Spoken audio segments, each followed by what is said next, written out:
Today I thought I'd show you some video from last year's Mickey's Halloween party and show you just how much you can see of the party if you go on the day that the party's running and you don't have a ticket.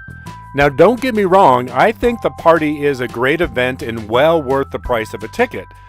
But, if you have an annual pass and you're going to the park on that day anyway, what can you see? How much can you experience of the party without actually having a hard ticket? Well, let's find out, because that's exactly what I did on this day.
Vampire bat, this inhuman beast. She ought to be locked up and never released. The world was such a wholesome place until Cruella, Cruella, de Devil, Cruella,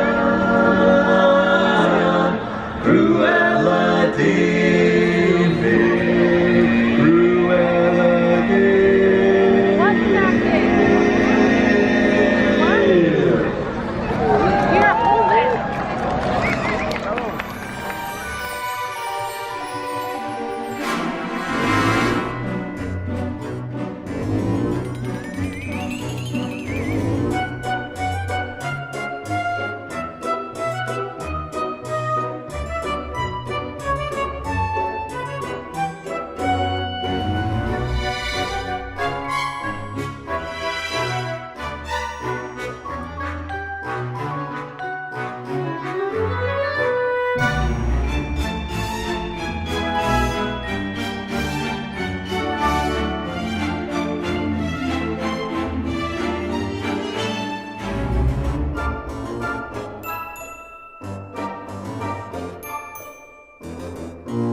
So here I am heading out already, and it's just about a half hour after the party had started. But it's not because I had to leave, it's because I pretty much saw everything I wanted to see, and then I did sit on Main Street for a while and took in some more atmosphere. But let me tell you how they work it as far as getting people who didn't have a hard ticket out for the night. The first thing they do is right when the party starts, they don't allow anyone without a wristband to get on any rides. The second thing they do is they set up some checkpoints going into some of the key areas, and you cannot get by those areas without a wristband. But, for instance, if you're already back in New Orleans Square, and the checkpoint is usually right between Adventureland and New Orleans Square, well, you can stay back there, at least for a while. Because the third thing they do is they start sweeping the areas. Now, I saw them starting to do this in preparation for the parade, I believe. And I know from going on other nights that they get a little more aggressive with it as they get close to the parade and certainly the fireworks.